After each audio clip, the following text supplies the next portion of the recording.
spännande. Men det är också ett tillfälle att begrunda den tradition som vi alla här är bärare av. Att vara en del av Hällestad anda. Det innebär att ni inte är vilka elever som helst. Det innebär att ni kommer att bli fundamentet och föredömet i ett samhälle där begrepp som etik och moral allt mer har kommit på undantag. Vi är privilegierade, ja visst. Men med privilegium så följer också ett ansvar. Ett ansvar som vi alla är bärare av. Och som vi är här idag för att manifestera.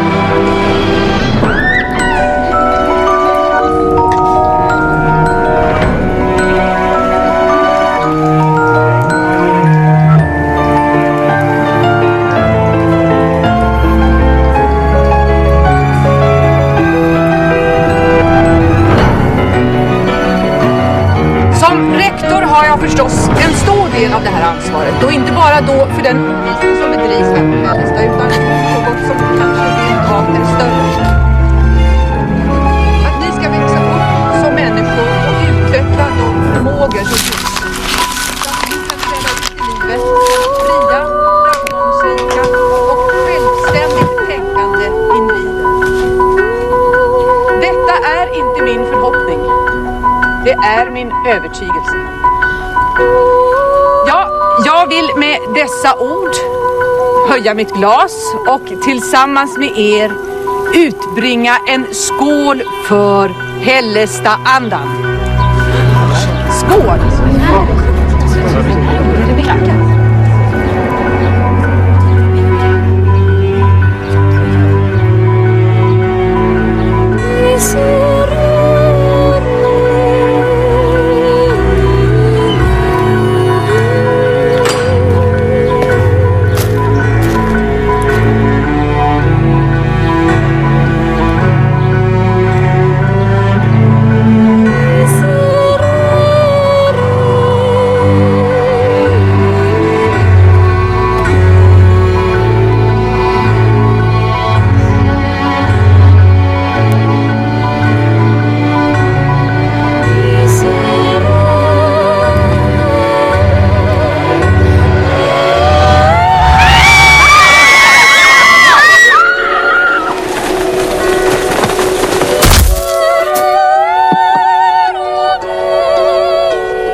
Ska du med ner till sjön? Nej, jag tror inte det. Du bara sitter där hela tiden. Jag måste ju bli färdig någon gång. Behöver du hjälp? Jag vet inte ens själv vad jag håller på med. För mig till sjön då, så kanske träffa honom. Vem då?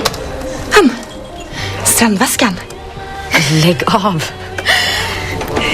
Du, Ingrid frågar efter dig. Ja, just det. Jag drömde om dig i natt. Ja, det var någonting om att du skulle åka bort. Långt bort alltså. Och jag följde med dig till flygplatsen och du hade dina biljetter och allting sånt där. Men sen när jag kom tillbaka hit så satt du här i rummet. Konstigt, eller hur? Okej, vi ses sen. Hejdå.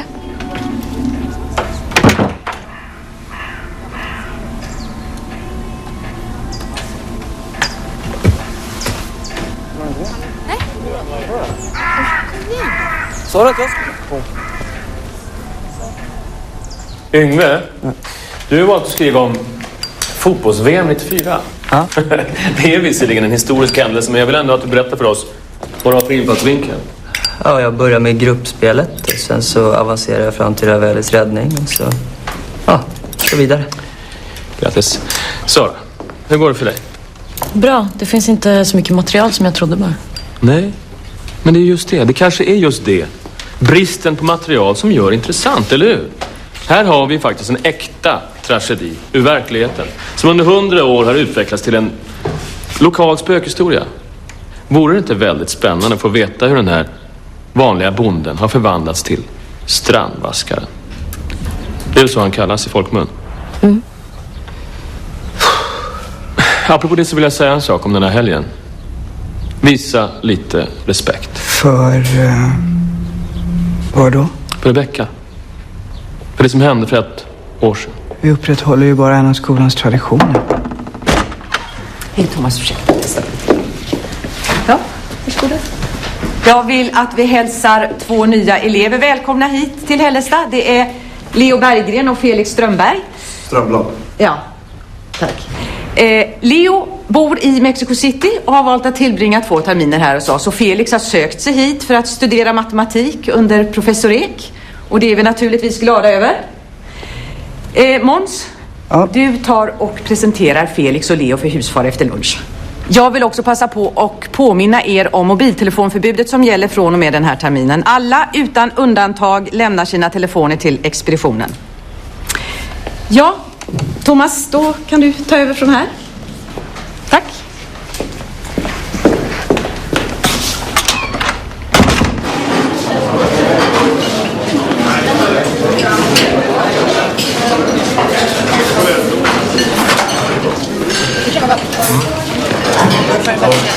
Brukar det vara jordbruken får pannkakor på torsdagen.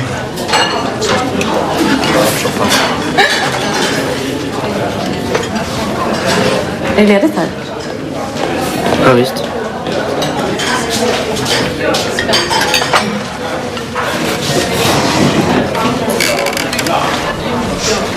Så du har bott i Mexiko? Ja, precis. Har du varit där länge eller? 3 år. Farsan är diplomat så vi flyttar runt en hel del. Okej. Vad spännande.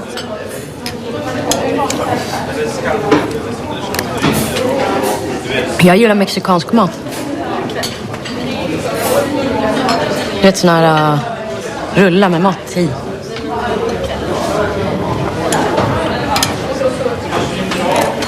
Mina föräldrar trodde fan inte det var sant när jag blev antagen hit. Fast jag verkar vara den enda här inne som kommer från förorten. Jag kommer också från förorten. Gör det? Fast från en sån utan tunnelbana, va? Typ. Du, så matte är ditt huvudämne.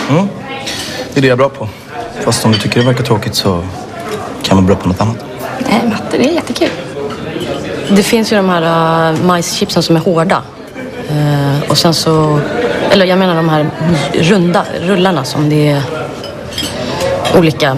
Eller med olika fyllningar. Burritos. Just det, burritos. Det är skitgott. Jag tycker bättre om japansk mat. Vi bodde i Tokyo innan. Du, var det Pedro du heter? Leo. Vi ska till husfar efter lunch. Säg till din vän också.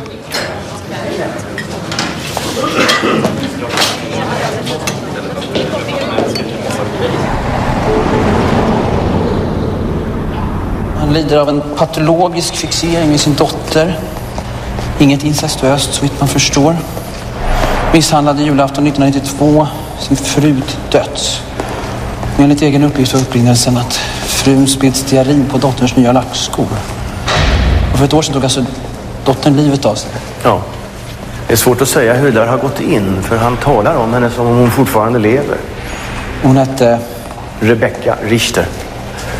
Ja, han har varit här i 12 år nu och ja, jag kan inte säga att han har gjort några som helst framsteg. Snarare tvärtom. Våldstendenser? Nej. Det är överhuvudtaget sällan som man får ett ord ur honom. Så lycka till.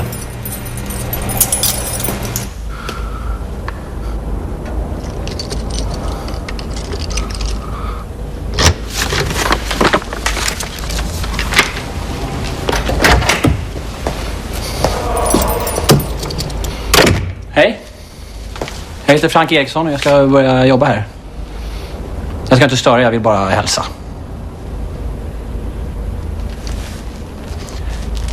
Din dotter förstår jag. Rebecca.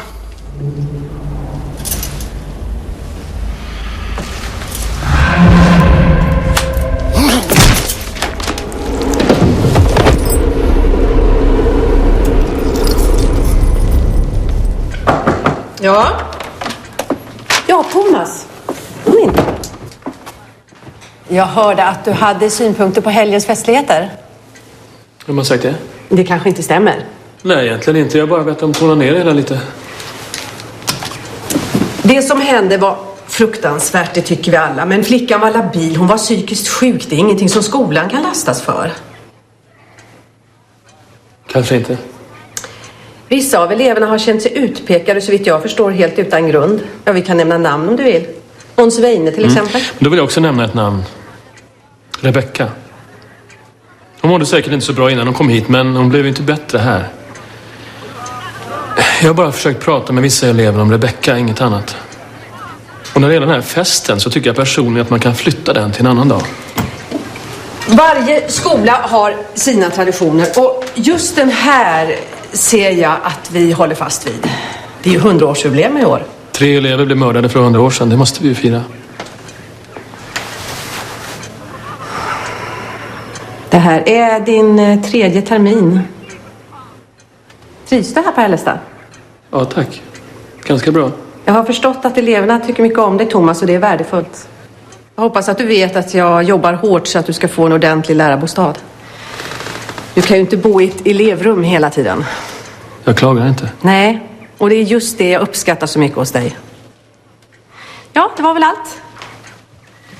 Om du ursäktar så har jag en hel del att få undan här innan helgen.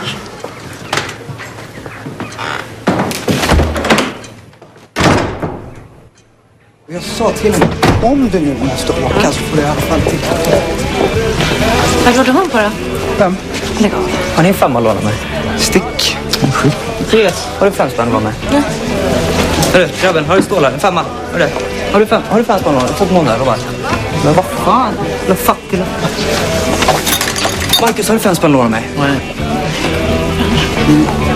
Tja, du, jag kan inte stanna heller. Jag måste åka hem. Snackar om? Det är 100-årsjubileum. Det är plikt på närvaro. Jag vet det, men jag måste åka. Det är farfars begravning.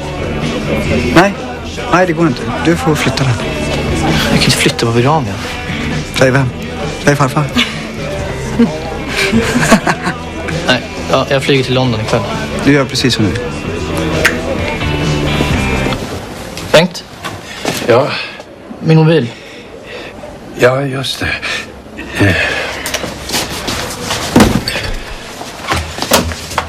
Det är den blå. Vad tycker du? Jo. Du, jag skulle behöva komma ner till förrådet också. Ja, just det.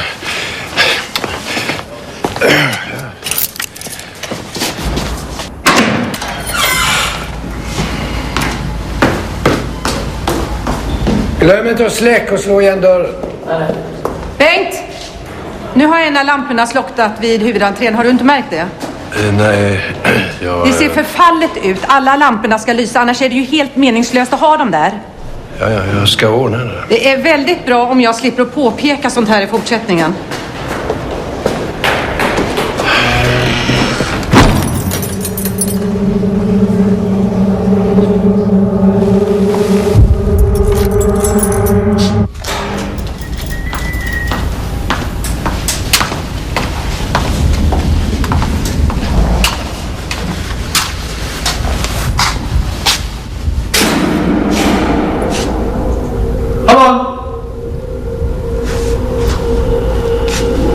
av för fan!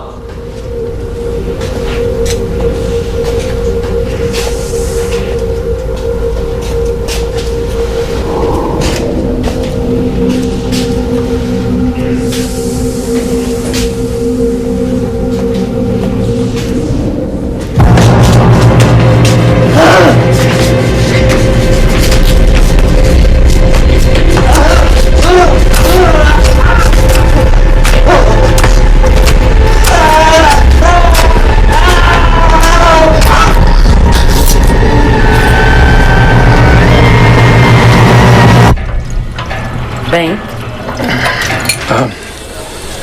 Jag vill inte verka tjatig, men skulle inte du kunna byta ut den här namnskylten i korridoren? Det står fortfarande att Rebecka bor här. Jag tror inte du förstår hur mycket det finns att göra här. Jo, men det är nästan ett år sedan jag bytte rum. Det finns 200 element som står och droppar här i huset. Vem får fan för det, tror du? Ska du också ha namnskylt? Hej. Hej. Ja, får man komma in? Visst. Självklart. Det är du som är Sara, va?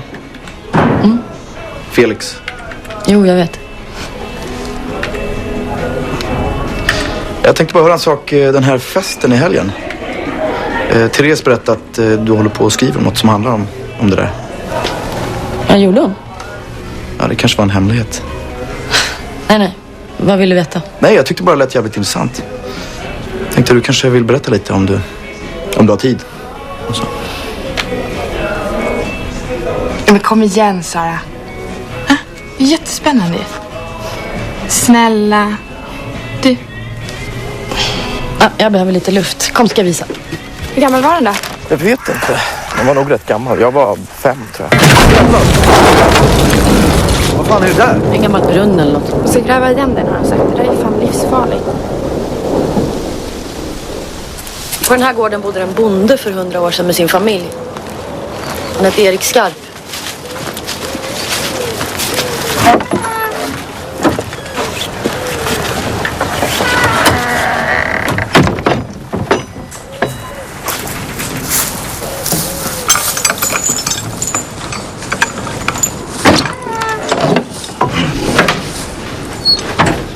Hej. Jag var på väg ner till sjön. Är det längre ner, eller? Vi ska också dit, jag kan visa dig. Men vad hände då? En dag tog bonden en lie och gick upp till Hällestad och dödade 3 elever. Vadå, bara sådär? Efter morden gick han ner till sjön. Kom.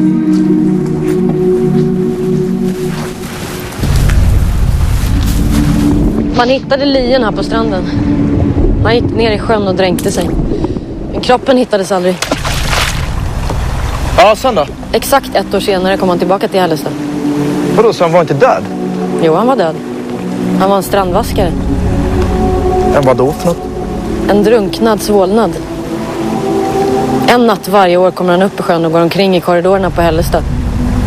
Ingen har sett honom, men man hör hans lie som skrapar mot stengolvet.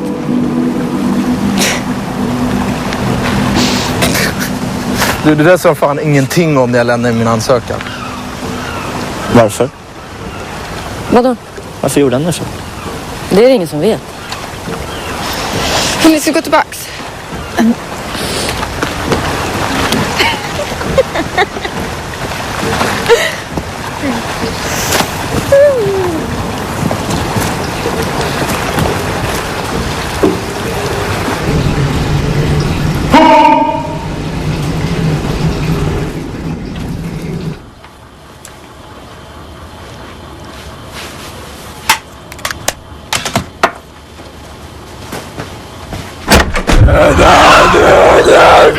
Den jävligt jobb. Fan också.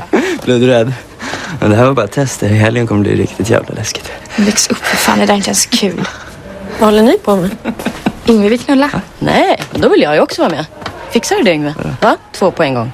Nej. Du måste ha den här masken på dig.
Är det här Anna-Lisa Skarp?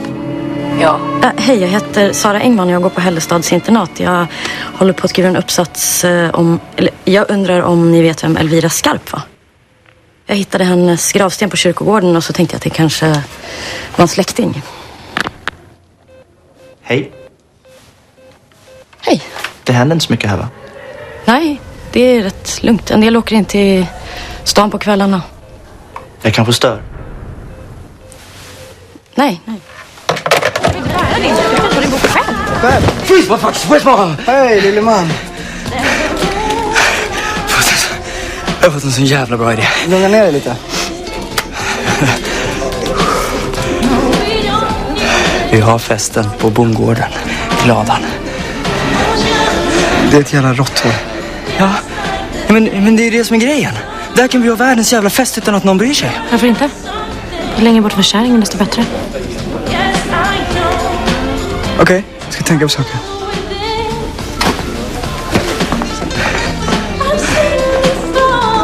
Ekrot, hur går det med min uppsats? Bra, tack. Skriv den här jävla uppsatsen själv. Du, det är ingen som har frågat om din åsikt. Nej. Eller hur? Vad ska du göra i helgen? Jag hade tänkt åka hem men jag vill bli färdig med uppsatsen. Du då? Jag har inte så mycket att välja på direkt. Ska du gå på den här festen imorgon kväll? Jag tror inte det. Du, vad var det egentligen som hände här förra året? Det var en tjej som tog livet av sig. Hon hoppade från taket.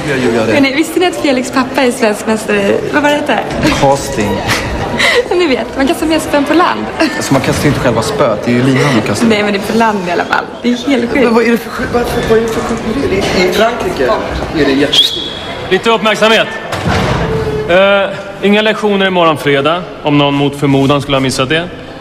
För er som ska åka hem i helgen så kommer det finnas bussar här utifrån klockan 10.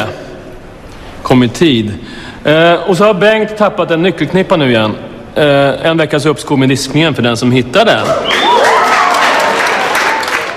Var bara påhitt.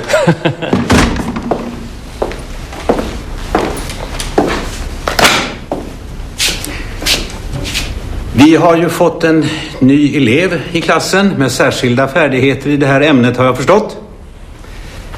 Tyvärr får jag väl säga att du är ganska ensam om det i den här församlingen. Nåja, Strömblad. Vi kanske kan få ett litet prov på dina kunskaper i det här ämnet. För den som ligger steget före kan det här inte föranleda några större svårigheter, tror jag. Vill du vara vänlig och komma fram och hjälpa oss? Jag har bara ett problem. Och det är inte strikt matematiskt. Nej. Om jag klarar den där uträkningen så kommer alla här inne tro att jag försöker göra mig märkvärdig. Klarar jag den inte så har du lyckats sätta dit mig. Vilket kanske är syftet. Så jag vet inte hur jag ska göra.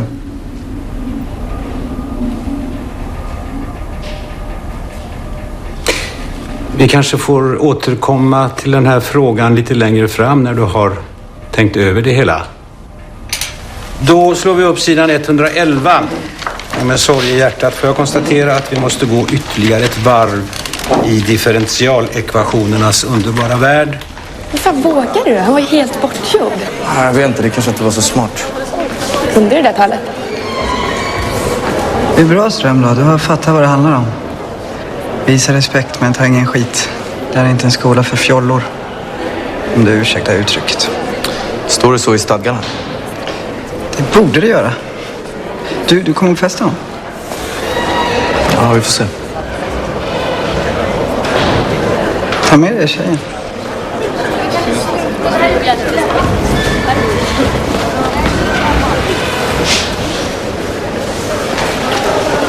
Du, Pedro. Lägg inte ner för mycket arbete på Sara. Det är inte värt besväret. Jag vet vad jag talar om.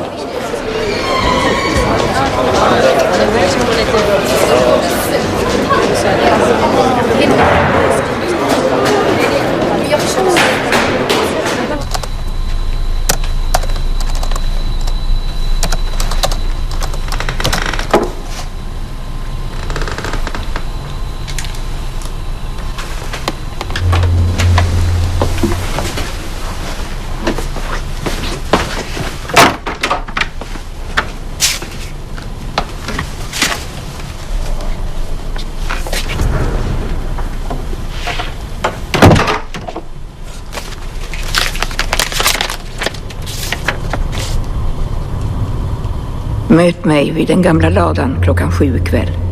Anna-Lisa Skarp.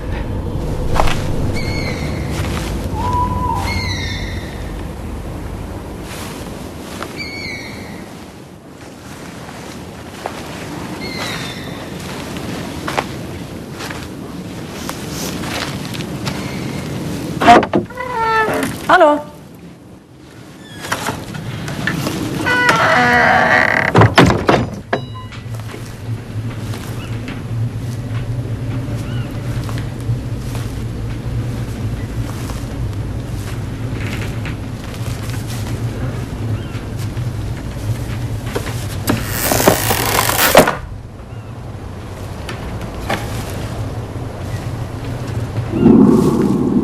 Det var han.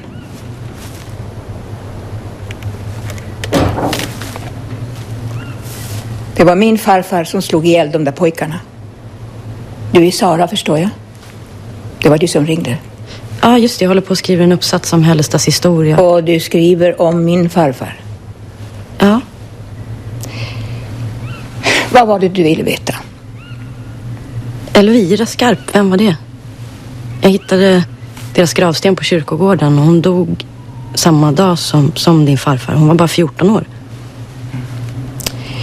Elvira var farfars yngsta dotter. Kunde de tro att han älskade henne mycket. Vad var det som hände med henne? Det här är min farfar. Flickan är Elvira. Och pojken, min far. Och han visste vad som hände. Han visste vad de hade gjort. Läs det där om du verkligen vill veta vad som hände.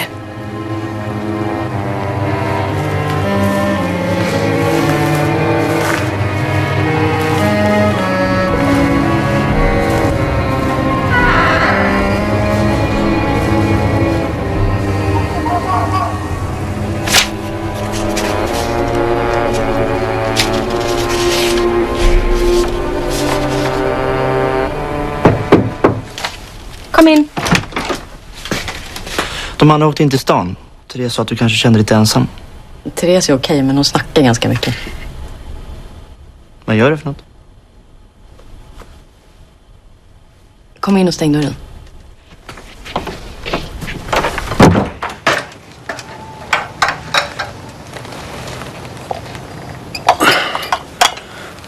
Jävla kärring.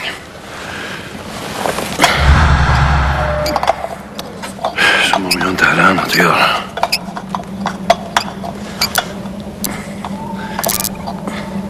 Vardljus.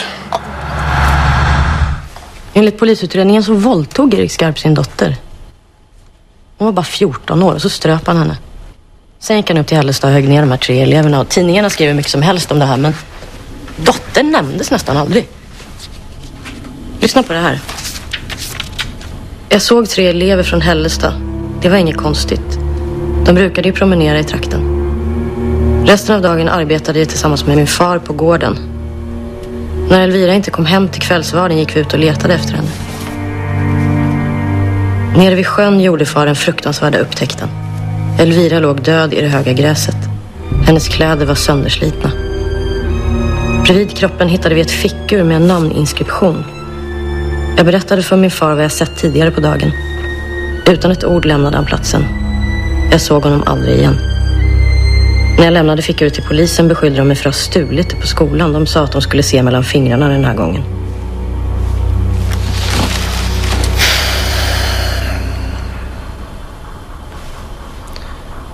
Jag hänger inte med riktigt. Men förstår du inte? 3 elever från den här skolan dödade flickan. Det var därför hennes far kom hit, för att hämnas. Men om det nu var så borde det ha kommit fram för jättelänge sedan. Men det var väl omöjligt att 3 Hällestad-elever skulle ha gjort något sånt. Våldtagit och mördat. Och en 11-årig bondson, vem trodde på honom? En annan sak också. En av de mördade eleverna heter Weine. Ruben Weine. Du vet Måns. Måns heter Weine. Okej. Så det var en släkting till honom? Den här familjen har gått på Hällestad i flera generationer. Måns pappa är till och med ordförande i skolans styrelse. Så du tänker alltså lägga fram teorin att en släkting till skolans styrelseordförande våldtog och ströp en 14-årig flicka för 100 år sedan?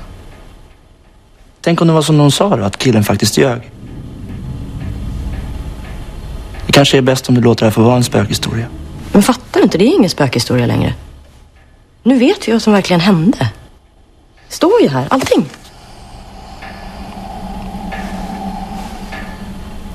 En del grejer jag måste fixa. Vi ses imorgon.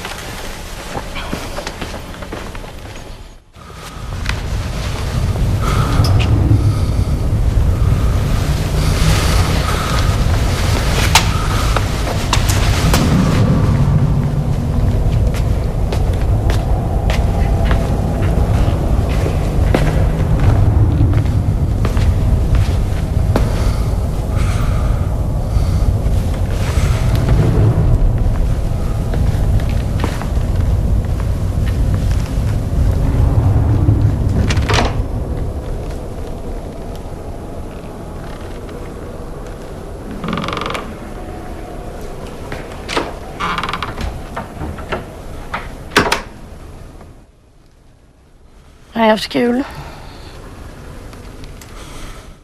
Va? Therese? Vad är det? Jag sover.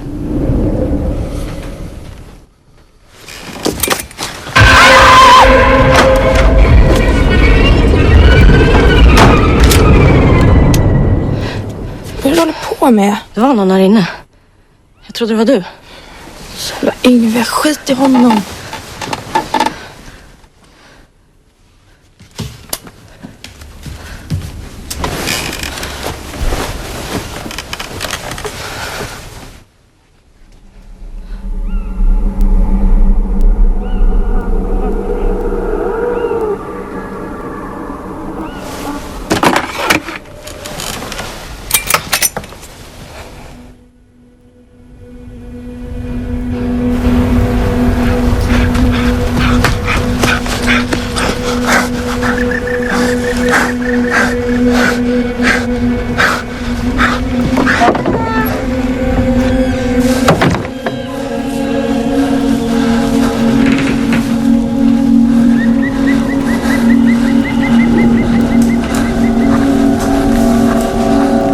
Rebecka?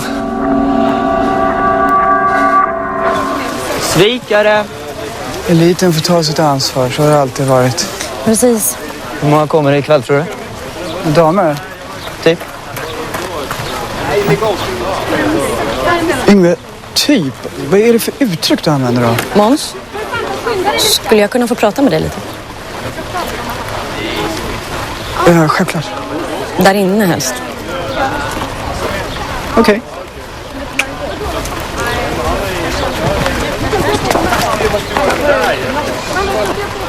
Vad var det där?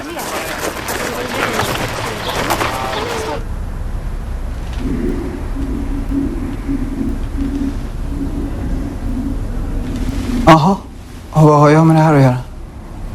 Jag tänkte att eftersom det är en släkting till dig så vill jag bara berätta vad jag håller på att skriva. Vadå skriver? Det här är bara skitsnack. Den här dåren kommer hit och slog ihjäl folk. Och i över 100 år har folk undrar varför. Jag tror att det här är svaret. Vad fan håller du på med? Vad menar du? Men du vet vad jag menar. Men det här har ingenting med oss att göra. Oss? Oss? Du och jag menar du? Det hade jag helt glömt bort. Men varför visar du det för mig då? Jag vill inte att du skulle få höra det från Thomas eller någon annan. Höra vad då? Bara för att det var 100 år sedan kan inte du gå runt och anklaga folk utan några som helst jävla bevis. Jag kanske ska skriva varför Rebecka hoppar ner från taket istället då. Vad fan snackar du om? Va? Det var ingenting. Du? Det är synd om dig, Sara. Skriv vad du vill. Det är ändå ingen som bryr sig.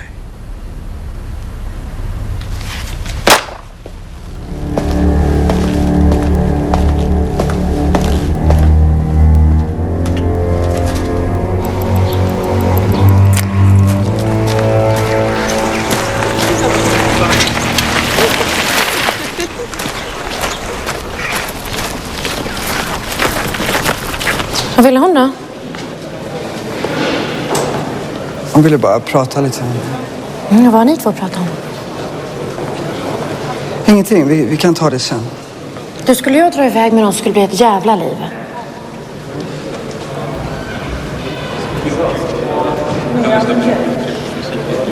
Vem skulle du dra iväg med? Jag sa om. Är inte det din pappa? Du, vi ses sen. Far? Ja, jag är lite sen. Jag har ett möte med rektorn.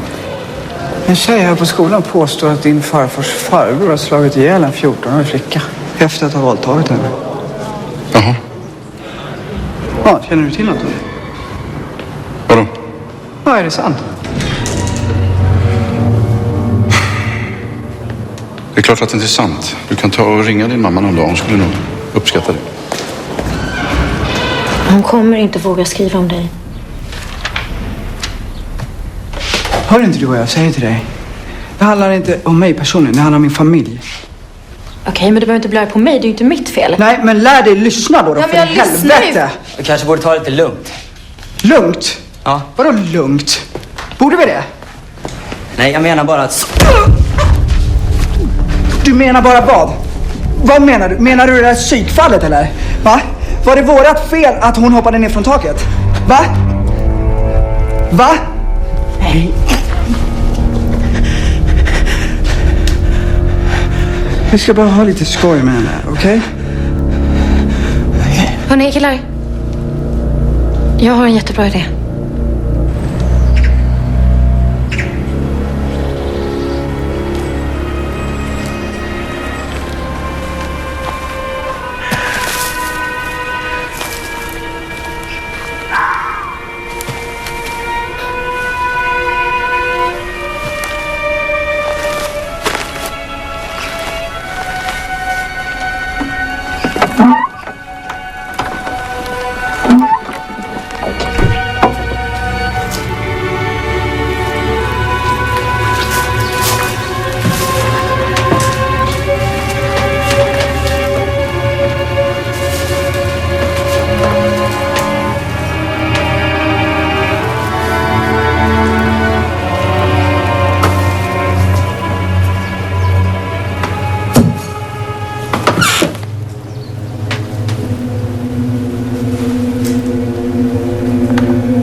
Hällestads internatskola 040927. Älskade pappa, vi måste träffas. Jag klarar mig inte längre utan dig. Jag vet att du kan ta dig därifrån om du bara vill. Gör det för min skull. I närheten av skolan ligger en gammal övergiven lada. Möt mig där. Rebecka. Det är hon, eller hur? Samma ögon.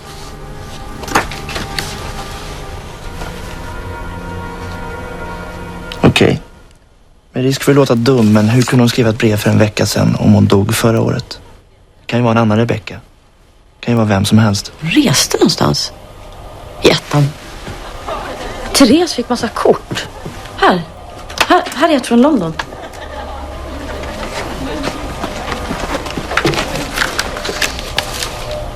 Titta, samma namnteckning. Det måste ju vara någon som skämtar bara. Med vem? Med mig? Jag vet inte. Var ni bra kompisar, du och Rebecka? Hon hade inga kompisar. Vi snackade ju sådär, men... Therese gillade hon. Det gjorde hon. Therese var snäll mot henne. Det gick inte att lära känna Rebecka. Hon satt bara inne och läste och skrev brev. Varenda dag måste jag skriva hundratals brev. Vem skrev hon till? Vet inte. Hon berättade inte ens för Therese fast de delade rum. Måns och de var för jävliga mot henne redan från början. Ingen brydde sig, alla tyckte bara hon var konstig. Så hoppade hon från taket och allt bara fortsatte som om ingenting hade hänt. Och rektorn var mest bekymrad över skolans rykte. Ja, som jag sa igår så åkte Marcus tydligen från skolan i onsdags kväll. Ja, det är märkligt, det håller jag med om. Men utanför grindarna upphöjer som ni förstår vårt ansvar. Nej, så jag tror inte ni behöver oroa er. Nej. Ja, tack då. Och jag beklagar sorgen. Ursäkta mig. Thomas, det är självklart att du ska uppmuntra dina elever att tänka självständigt. Det är ju din uppgift som mentor. Men det måste ju finnas någon slags rimlighet. Ja, jag har ju faktiskt inte läst Saras arbete än. Vi kanske borde låta henne skriva färdigt innan vi kommer med synpunkter. Ja, men det här är ju inte historiska fakta. Vi kan inte tillåta ryktesspridning och rena lögner. Ja, du måste ju förstå att det här känns obehagligt för Peder. Och säkert för Måns också. Min familj är faktiskt en av de främsta bidragsgivarna till den här skolans verksamhet. Det vore ju fullständigt absurt om jag skulle finansiera någon slags smutskastning av någon bortgången släkting. Det är klart att vi ska prata med flickan. Eller hur, Thomas? Ja, jag ska läsa Saras arbete när det är klart. Och finns det något som är olämpligt så ska jag naturligtvis påpeka det för henne. Jag måste ha uttryckt mig mycket otydligt, Thomas. Alltså, vi vill att flickan avbryter arbetet. Känns det som ett problem för dig? Jag har sagt vad jag tycker. Ni får väl lita på mitt omdöme. Ja, det här handlar ju inte om vad du eller någon annan tycker, utan det handlar om skolans principer. Om du har en annan hållning så är det här inte rätt arbetsplats för dig. Ja, du kan ju tänka på saken. Ska jag göra?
Ja.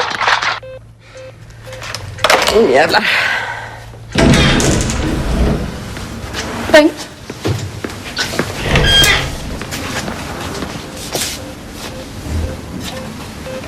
Hallå?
Förlåt. Gud, det var öppet där uppe. Jag ska bara hämta lite saker. Ja? Kommer du ikväll? Jag vet inte riktigt, jag får se. Du, träffade du någonsin Måns föräldrar? Alltså när ni var tillsammans? Nej, hur så? Nej, vi ska dit nästa helg, så undrar bara lite grann hur de är och så. Du vet. Nej, jag vet inte. Nej, okej. Men vi ses ikväll. Glöm inte att hänga tillbaka nycklarna. Absolut inte.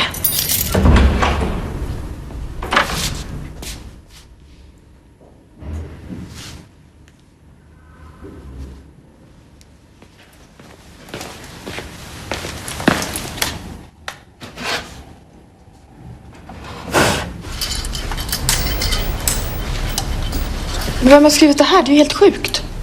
Jag vet inte. Kan jag släcka nu?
Vad var det? Såg ni? Vadå? Att det var något. Ja, förlåt om jag stör. Sara, får jag prata med dig? Ja, visst.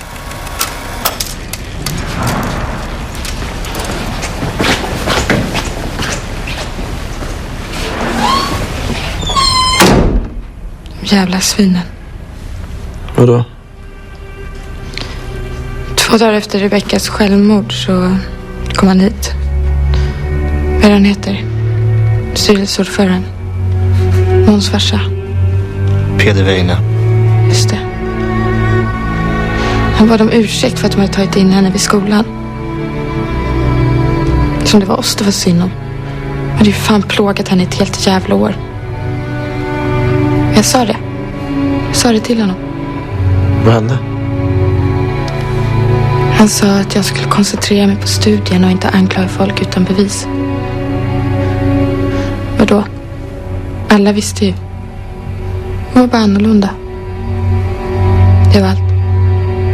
Jaha, vad sa de då? Bara att du ägnar åt ryktesspridning. Gör du det? Nej, det var så det gick till. Det är allt andra som är rykten. Jag har en hel låda med bevis om du vill se. Nej då. Bara du vet vad jag håller på med så räcker det för mig. Och är det någon som har några synpunkter så skickar de till mig bara. Det blir inga problem. För dig menar jag. Jo. Nej, jag skojar bara. Ha det så kul ikväll. Detsamma. Vad ska du göra? Jag ska till Stadshotellet. Dans för mogen ungdom. Hej då.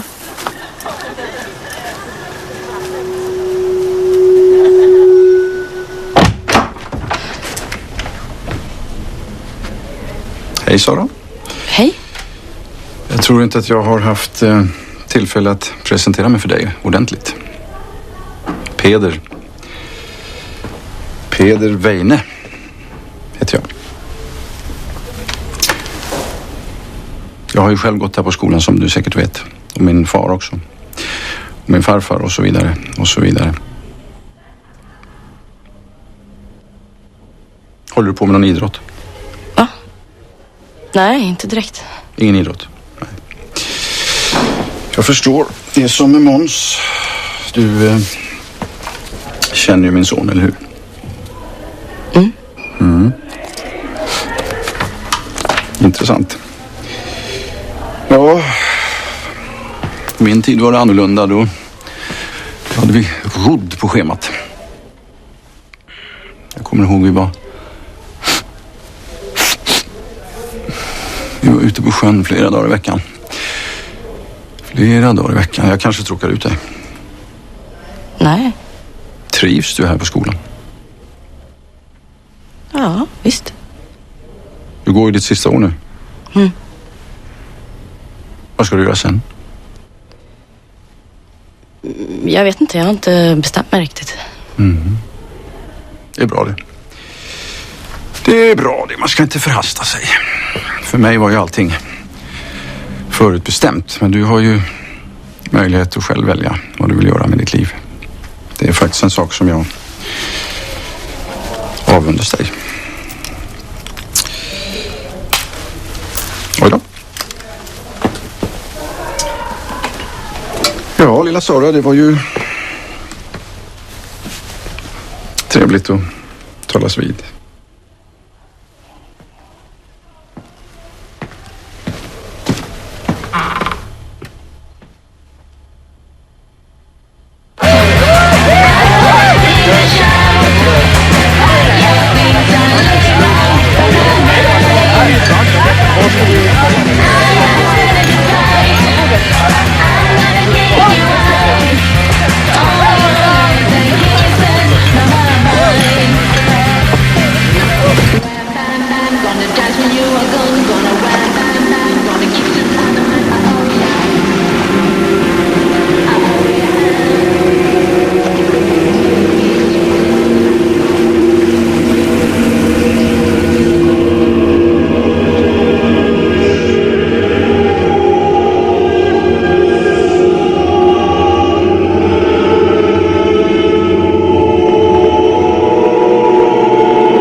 Förtruppen är på plats, ni vet vad som gäller. Det är samling på gården om 1 timme. Kom inte dit och bara förvänta er uppassning. Jag vill se sprit, skivor, kondomer till Yngve.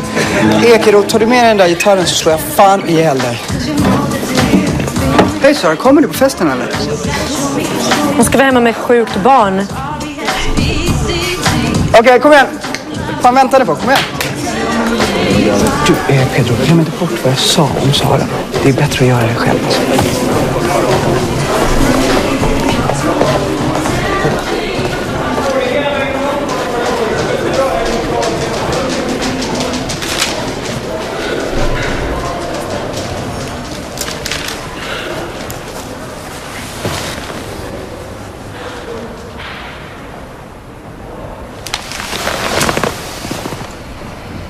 Vad är det mellan dig och honom? Ingenting. Vi var ihop ett tag i 1:an. Underligt nog. Fattar inte vad jag höll på med. Vad var det där med sjukt barn för något? Jag blev med barn och så gjorde jag abort. Inget konstigt. Så berättade jag naturligtvis för Måns och en vecka senare visste hela skolan om det. Han är ett jävla svin och jag fattar inte vad jag höll på med. Men så är det.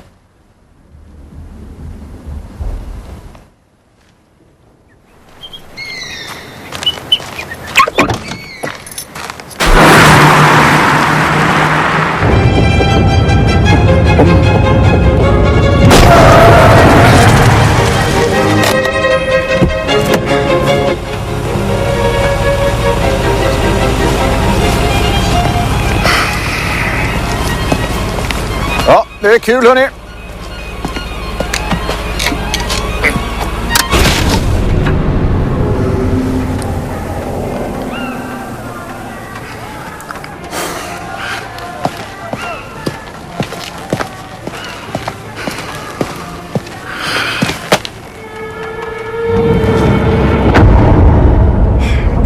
Det är bra, Måns. Jag blev jätterädd. Och du, som sagt, glöm inte att ringa din mamma någon dag, va?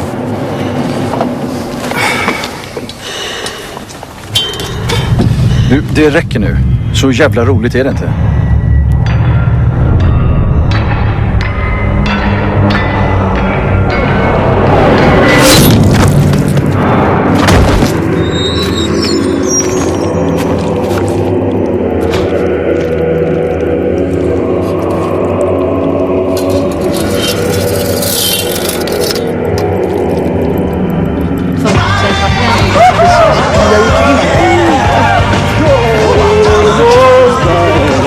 Tjenare lille man!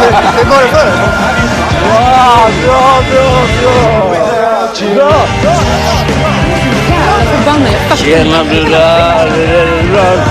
Men nu vill säga om att ni följer med mig ut i skogen en sväng och kollar i naturen. Och jag kan visa er olika saker och fåglar.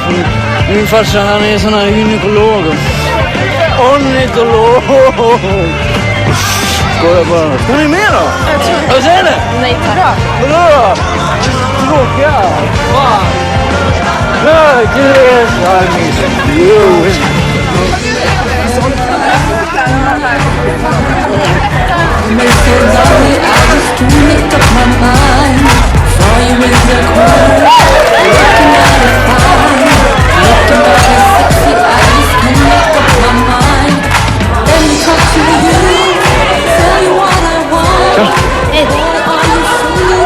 Jag letar efter dig.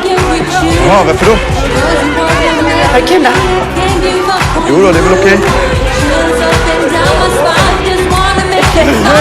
Vad är du på då? Stick härifrån, jag stoppar in pannben. Okej, ursäkta. Du har ju någon på gång här. Absolut. Du, det är någon som vill träffa dig. Är det? Vem då? Vi får se. Gå! Det är bra då. Gå bara, gå!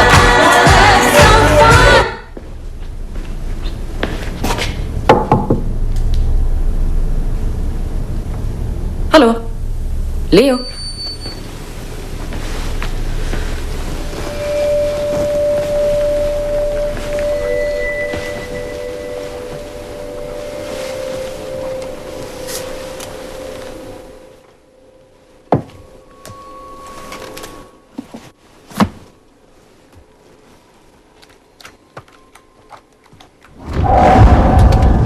Förlåt, det var öppet. Du, jag är ledsen att jag berättar allt det där om Måns. Det är helt ointressant.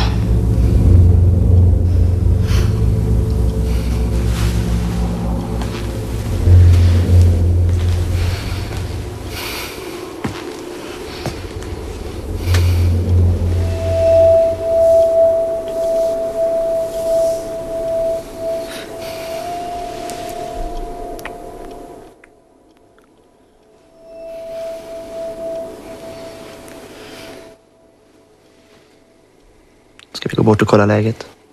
Ja. Jag kommer att hämta dig om en stund.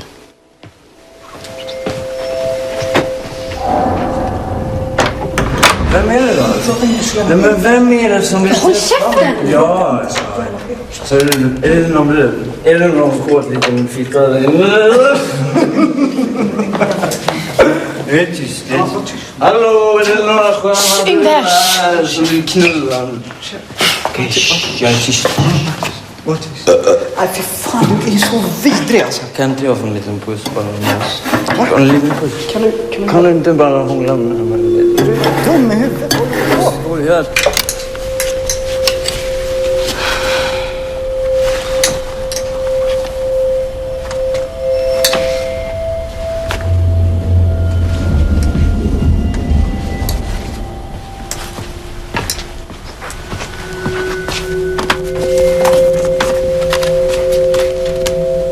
Hej Therese. Mexico City är en fantastisk stad med fantastiska människor. Hälsningar Rebecca.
Emily!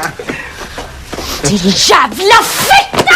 Släpp mig! Vad håller du på med? Så vi tar det lite lugnt. Vad är det? Ni är för fan helt jävla sjuka i huvudet! Det var inte jag. Truten på dig nu.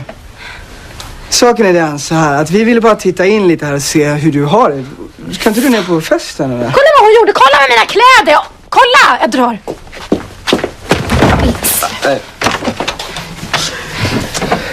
Det skiter i henne. Saken är den att Yngve här, han har någonting som han jättegärna vill berätta för dig. Eller hur, Yngve? Nej. Men gå bara. Nej, men det är inget farligt, Yngve. Berätta nu för Sara att du är intresserad. Lägg av, kan inte bara gå, snälla. Det är inget kul längre. Vad är det som är kul då? Ha? Du, jag är fan inte kul. Säg vad du menar då! Är jag ful? Men lägg av, gå bara. Fan, jag är... Du ser, jag vill... Oj, hur gick det?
Nej, men vi skulle bara skoja med henne. Vi skulle inte våldta henne, eller hur? Men dumma. Håll käften, ta nedervåningen.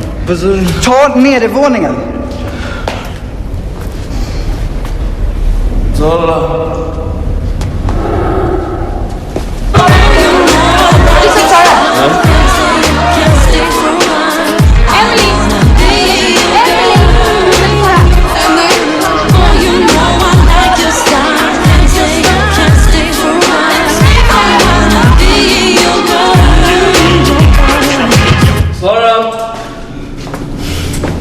Sara, är du här inne?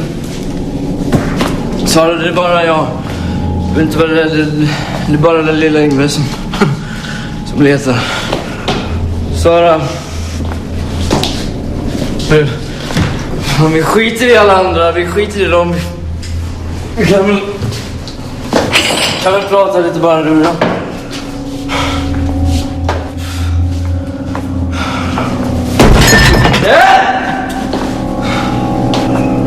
Hur är det? Sara? Sara, förlåt.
Nej. Du, det var ett skämt, okej? Han är skitpackad. Amanda. Ja, vi skiter i henne. Hon är död. Absolut, hon är jättedöd. Fan. Släpp! Men lugn. Lugn nu, det är ingen som är död, okej?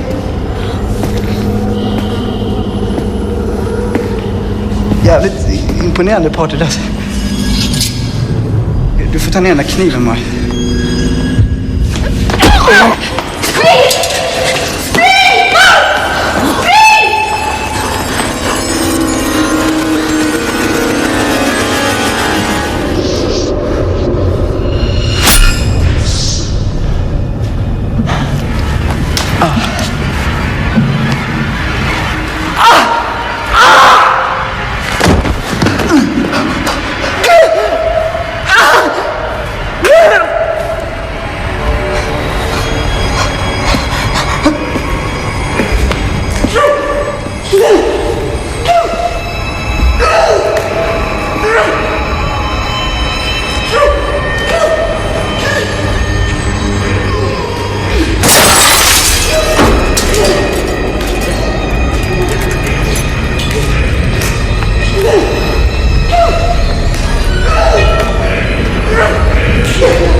Jävlar vad rädd jag blev. Förlåt, det var inte meningen. Vad gör du för något? Jag letar efter dig. Du bara försvann. Jag ska hämta Sara. Kan du inte följa med? Och då är du mörkrädd. Kanske. Då det kunde ha dött.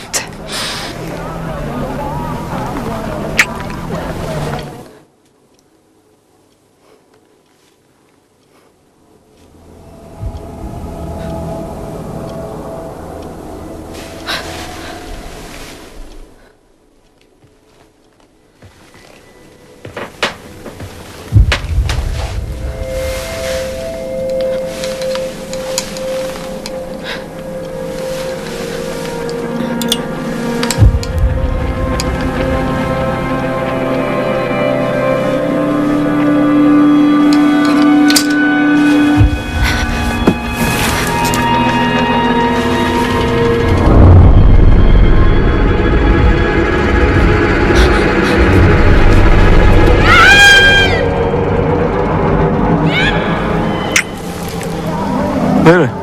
Det lät som de ropade. Har du inte? Kom.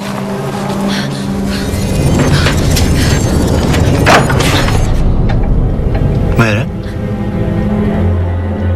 Du kände henne. Vad pratar du om? Du kände Rebecca, du träffade henne i Mexiko. Sara!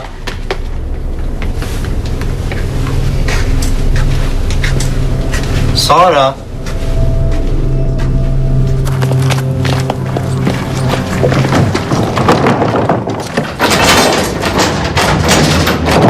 Vad fan är frågan om? Jag vet vi kan komma in.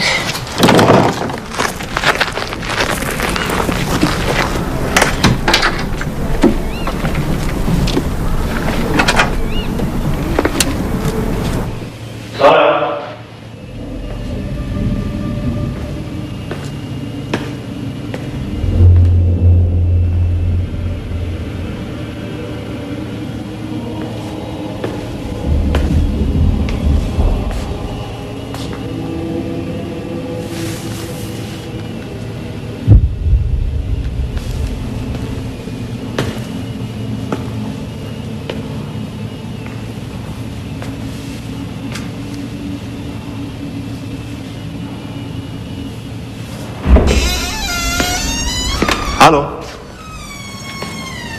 Sara?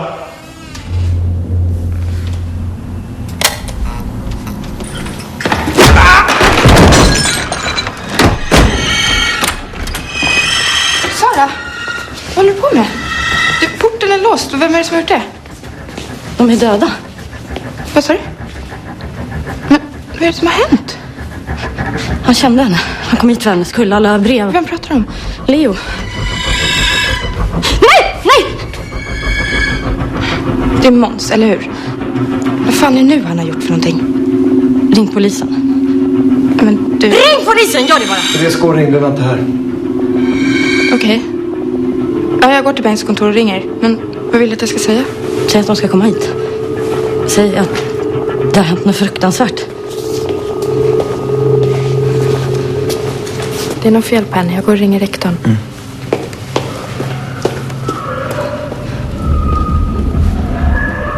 Hörde du? Vadå, Sara?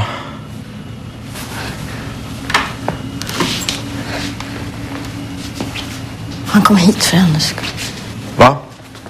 Han kom hit för att hämnas Rebecka.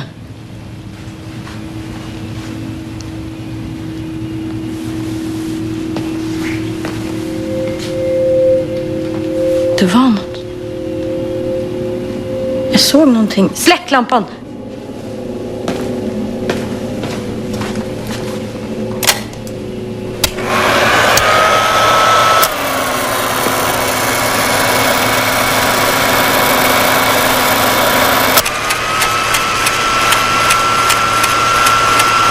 Där, såg du?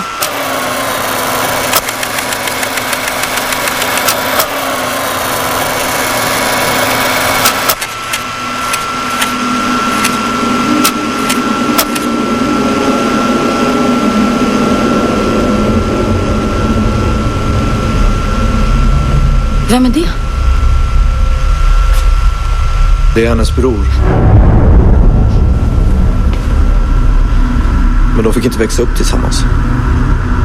De sa att han var psykotisk och att han utgjorde en fara för sin omgivning. Han var bara 5 år.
Det skulle ha slutat här. Rebecka skrev om allt som hände. Hon skrev om dem och allt de gjorde. Hon orkade inte längre. Du skulle kanske kunna lova att det här stannar mellan oss. Men tänk om du ljuger. Sara! Sara!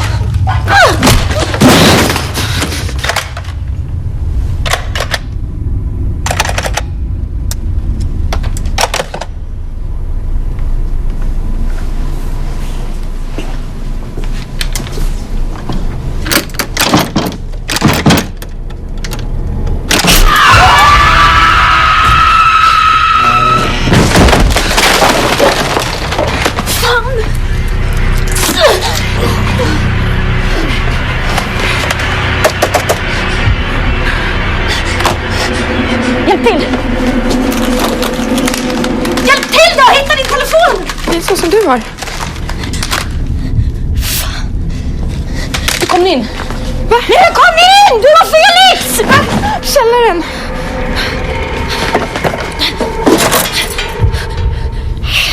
Glöm inte att hänga tillbaka nycklarna. Absolut inte. Vi måste skynda oss. Kom! Vad är det nu? Vad är det han har gjort? Det är Felix!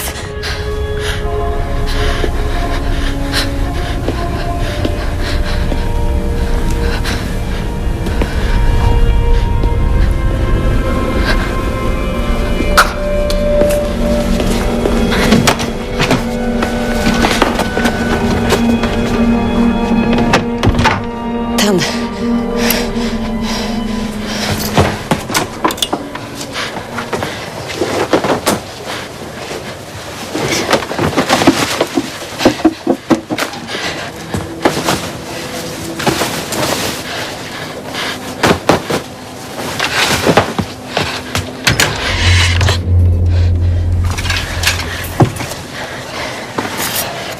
Jag kan prata med Felix.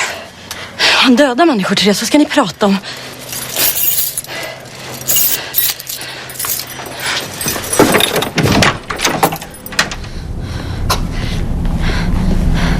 Kom då.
Therese. Vänta här. Va? Therese.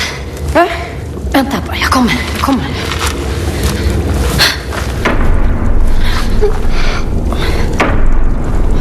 Sara.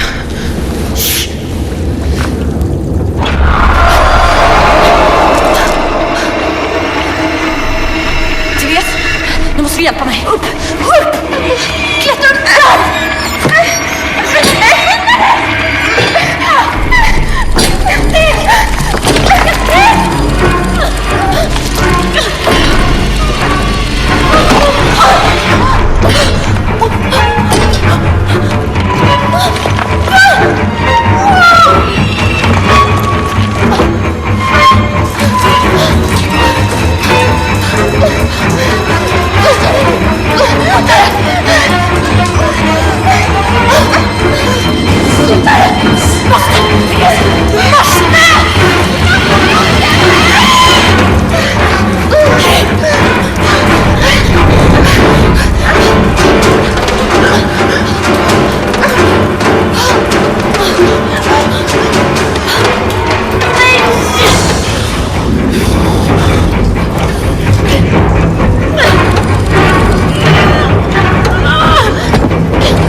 Peder?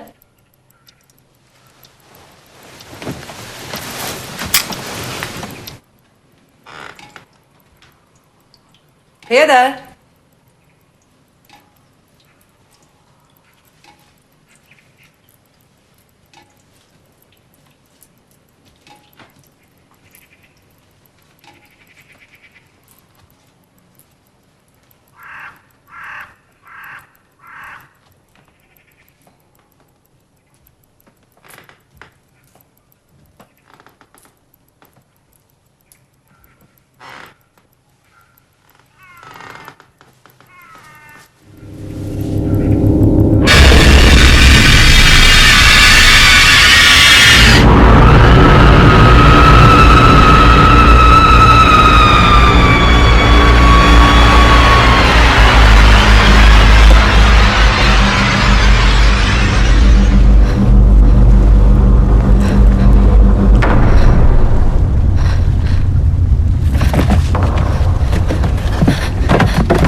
Allt fler har på undantag. Ursäkta.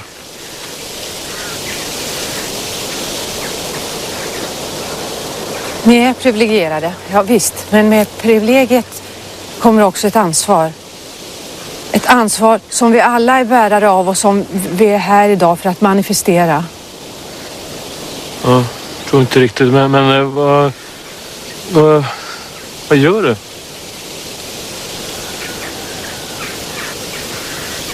Det här är kanske fel tillfälle, men jag måste säga upp mig. Ja, jag vill med dessa ord höja mitt glas och tillsammans med er utbringa en skål för Hällestandan.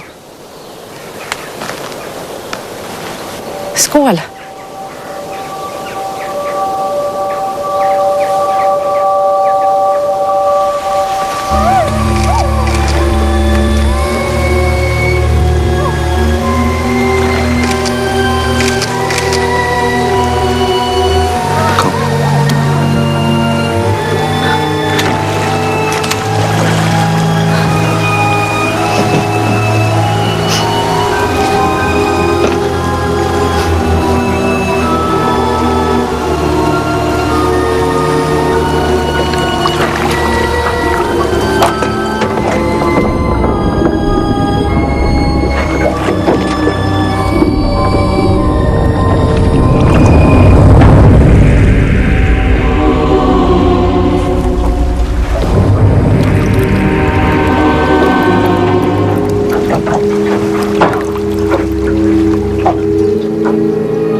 Min flicka.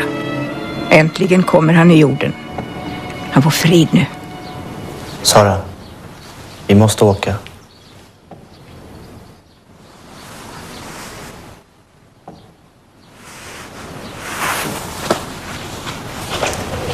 Har de hittat honom än?